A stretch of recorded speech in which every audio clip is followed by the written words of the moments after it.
Has the Perth market peaked? Are we getting out of the market? As a property investor, should we be thinking, you know what, now's the time to get out of Perth? Or, hey, is Perth an opportunity to continue buying in? It's one of these weird markets, right? For the past 3 years, it's absolutely gone mental. 14 years before that, it did absolutely nothing. So is it a buy or is it a sell? How should we think about it? And what we're doing now, I'm going to say these words and you're probably going to be like, well, I know the answer to it. But we've got a real estate agent and a property manager on from WA, and he's got some pretty interesting insights about the Perth market. He looks at it from a macro perspective. He looks at it from a micro perspective. We go through suburbs and regions where we think there's where he thinks there's a lot of value, and what is actually supporting the Perth market, and why is it an opportunity, or why is it a place that we should consider selling? Hey everyone, my name is Joe Tucker. Together with Jeff Miles, we created Oz Property Investors and the Level Up Property course, which allows property investors to build fast property portfolios that are scalable and sustainable, which means that you can buy investment properties. Each week, we interview top property investors and we unpack their wisdom, learn their insights, so that you guys can be sitting on the what do they call it? Sitting on the sidelines here, being a fly on the wall to these interesting conversations. This one is actually very insightful about the Perth market. It's one of these ones that you're gonna want to, I guess, pause and rewind, go back, go through the research and dive into. Let's jump in.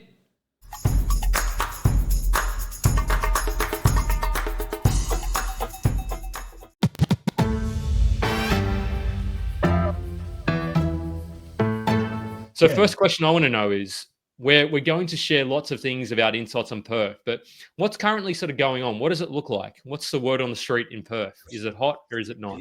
Big question. Well, big question out the gates. Well, it's definitely been a hot winter, and I don't say it lightly. So what was pretty much been happening this year is, since September, October last year, we hit a bit of a peak and things started to cool off, no doubt. Like, all the numbers were cooling off. Real estate agents are wondering, geez, I forgot how much work it can be to sell a property. Like, we're not getting offers before the first home open. We might have to actually go there and do some work. But I'm always about getting the best price for the owner and doing a bit more work than the typical agent does. But it was definitely cooling off, and I was looking ahead to what's the underlying fundamentals, what's the reasons for this cool off. Affordability was biting hard, not just in Perth, I think, too, Joe. I mean, you probably have seen it with your buyers agency side around Australia. Things have been, interest rates were getting to people, cost of living was getting to people. Prices had got to a place, not just in Perth, but pretty much across the country, where the gap between interest rates and rental returns was growing, so harder to hold a property.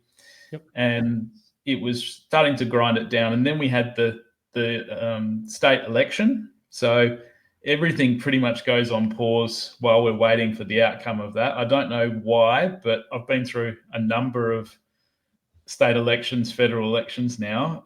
It's a given that people, just with the uncertainty, with things being in limbo, what's going to happen to different state policies, what's going to happen to on the federal level, and we had those two elections that just halted things. Yeah, and you had the third Labor. Is it the third term of the Labor government that happened? Yeah. It's so really Labor got re-elected here. Yeah. Typically, sorry, go. Yeah, just going to say that they've been doing a good job, and I've sort of traditionally been more of a Liberal person, but you can't argue with the job that they've done for WA. So it was pretty electable. It was a bit of a landslide in the end.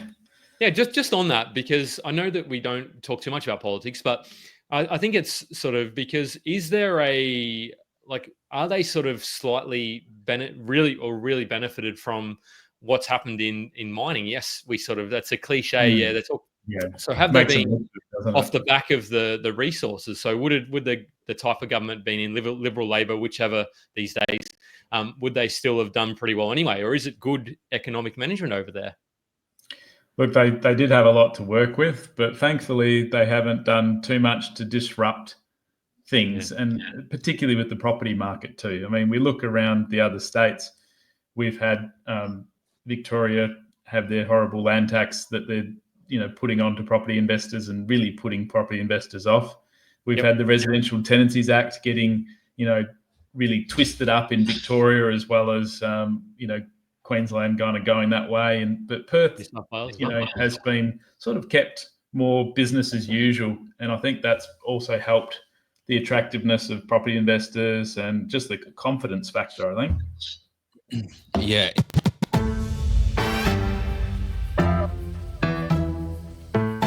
So what is the first home buyer grant? Like how does that affect the market? Is there a cap that it has? And then how should we think about that as investors?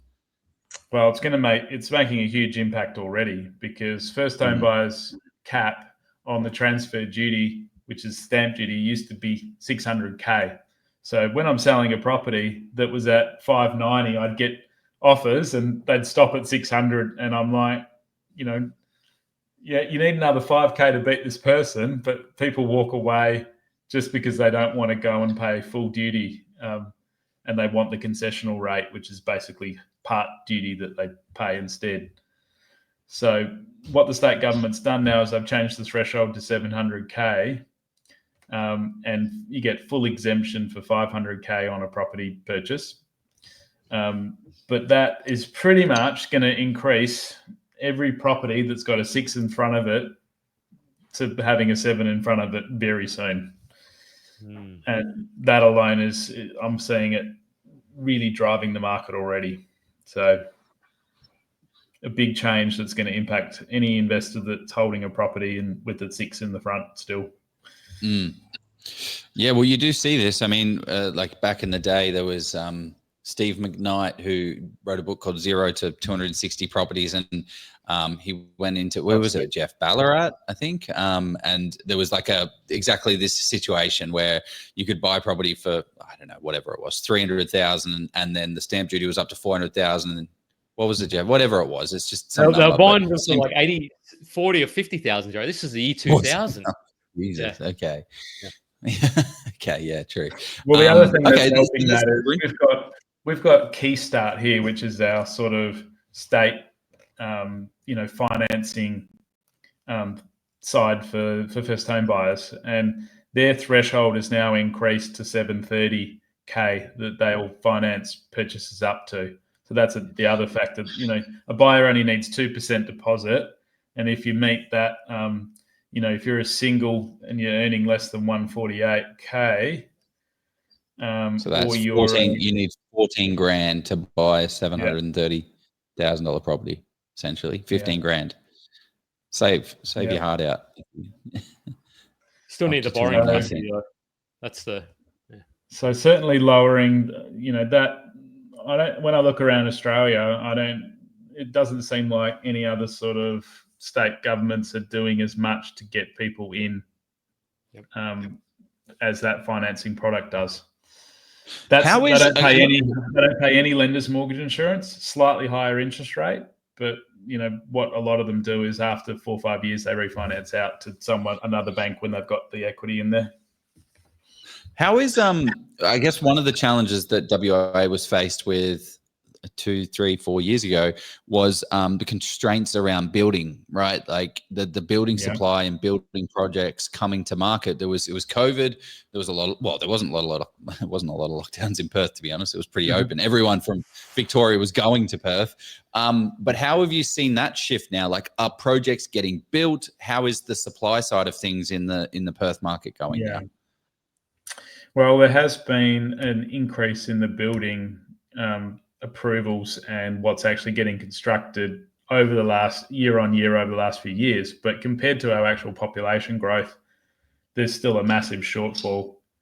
And that doesn't even account for the first home buyers that are getting out of home and coming into the market as well. So there's a big deficit still. It was interesting. The Keystart have also released a new product, and I haven't seen anything like it around Australia as well, to fund modular housing for first home buyers. And they'll basically fund the build of it, the installation of it. They'll Like it basically makes it very achievable for a first home buyer to buy a modular house. And hopefully we'll get some builders and some good competition to keep prices reasonable and have that as a good sort of housing option for the first home buyers to get in. But still, that's just new news as of like a week ago. So we don't yet really know, what sort of costs might they be looking at to get a house yet. Like, so it's early days, but exciting for them. Yeah.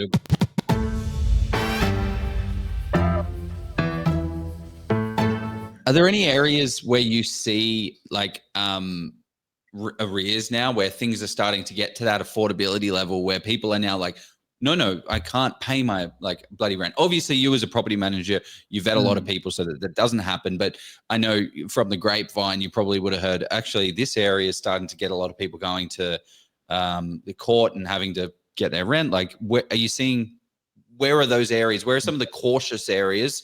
Not saying, don't buy there or whatever, but are there any areas that you're seeing that? Yeah, for sure. Well, in good markets and bad,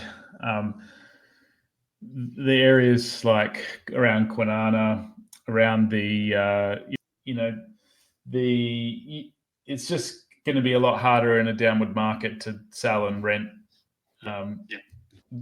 in those types of areas. And in addition to those, so we've mentioned Kwinana, we've mentioned the KGB, and then definitely out Armidale, Westfield way. It can be a struggle there as well. So the Perth market here is, and then down south, there's a little area called Rockingham, which is what this area is here. And this is the Kwinana area here, and then Rockingham down here. So there's a little pocket within here, which is this what you call it? Where do we call it, KGB? This pocket. No, that's here, north of the river, but that area around Kwinana is difficult. You got Callisto and Camillo. Yep. And Leader. So that's all lower socioeconomic and is harder to find quality tenants. What it means is like you can see that you're getting good numbers at your home open for rent still, but then and you might get all excited as a landlord that, hey, we've had 10 people apply. But if your property manager is actually going deep and vetting them properly, you'd be lucky to find one quality tenant out of 10. And so you have to do a lot of work to actually sift through and find the quality in those areas. So just be careful that your property manager is going that deep, because if they're not screening people properly and they're just putting them in, it's going to give you headaches later.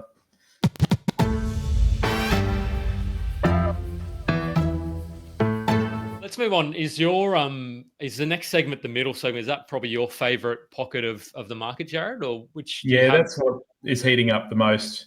Yep. And I'm predicting that there'll be like 8 to 15% growth over the next year there. In that lower segment, I thought 5 to 10% was, going to be fairly the norm. And keep in mind, I think if we get a few interest rate reductions, as we're probably likely to, we could see these, increase by even more. I'm thinking, because we've already seen the impact of that, the first 2 rate reductions, and how that's flowing back around into the market. So it's giving people a lot more confidence now that we know that we're not interest rates aren't continuing to increase. I mean, you must be seeing that across Australia as well. Yeah, definitely. So all the people that have had their equity increase in the lower end are starting to upgrade into the middle. And so if you've got the money for an investment and you want something that's a bit more quality, the 800 to 1.2 sort of price range in Perth is going to give really great returns over the next 2 to 3 years, I believe. And what are the yields? What are we talking yield-wise? Like 4%? You're talking more 3.5% to 4%. So still very good. Yeah. When I compare what I'm seeing in Melbourne, I still fall off my chair a bit when I'm sort of comparing like good value buying in Melbourne, but the rental yields are still much lower than Perth for spending similar money. Yeah.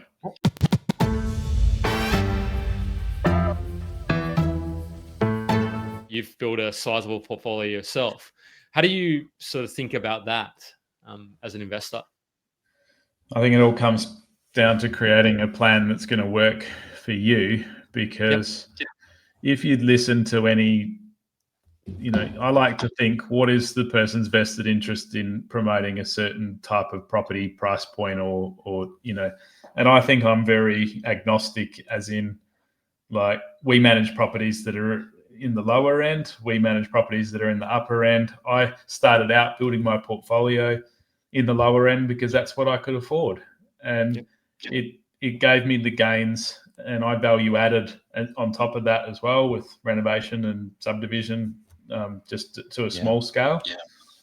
And that got me ahead and got me my leg up and gave me the money to put back into my business and grow that. And like, I wouldn't even be here with the wealth that I have today if I didn't start there. Yeah. So I don't turn my nose up and say, only quality all the way. And, but what about those that can only afford 600K or 700K? Like, doing something and taking action is still better than sitting on the sideline and wishing that you had 3 years later or 4 years later when you can still find opportunity at the lower end. Yeah, you got to be able to afford to hold the product. And sometimes the answer is, you know what, I can't buy in that market because I can't afford that yield, right? Like we talk about it all the time. You need to have cash and equity, borrowing ability and serviceability, and be able to afford the cash flow. And the cash flow one is one of the biggest constraints that a lot of people are faced with. So if it is negative $20,000 and it's the best market that's going to grow $100,000, it doesn't really matter if you can't afford that. So I'm sorry to say, you're going to have to go to another market and not get the 20% growth. You're going to have to go to a different market and get 5%, 10%, 15%. But 5% on $500,000 is still better than doing nothing. So you're still going to do well. Like, taking action is the most important thing out of it all.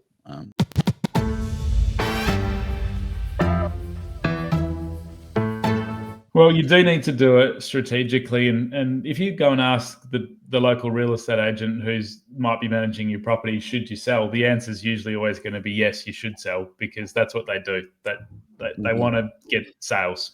So they don't even give any timing, any thought to timing with regard to the lease end date, typically.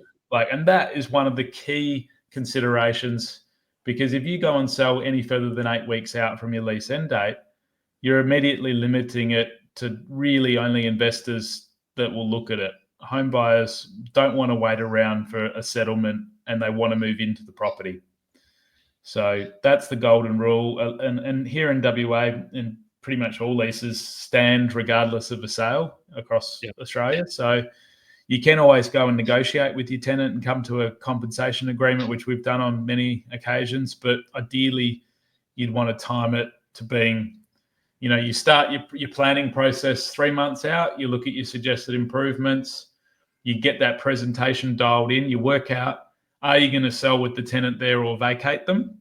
And about 50% of our clients end up deciding to vacate the property. It's not that they're a bad tenant.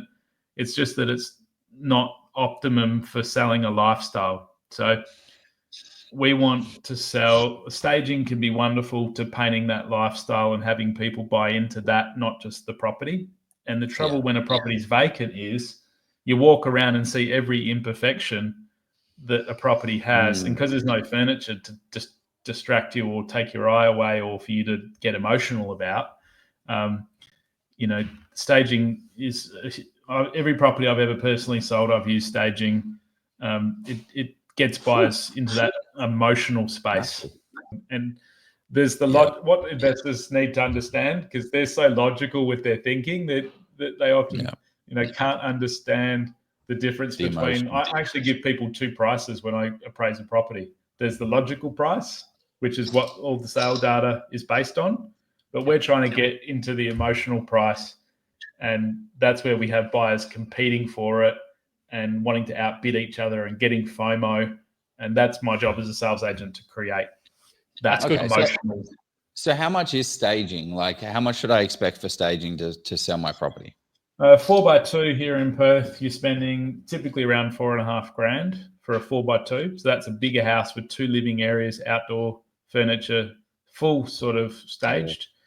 3x2, you're probably spending, you know, about $3,000, and then less if so. 3 to 4.5 grand. Okay, so 3 to 4.5 grand. And the problem with that stuff is that it's not your furniture. You don't keep the furniture. You spend the $3,000. You borrow the furniture for 6 months, and then you give it back. Well, 3 months, 2 months, like whatever the campaign is, right? However successful it is. 6 weeks, is it? Okay, right. So $3,000 for 6 weeks of borrowed furniture.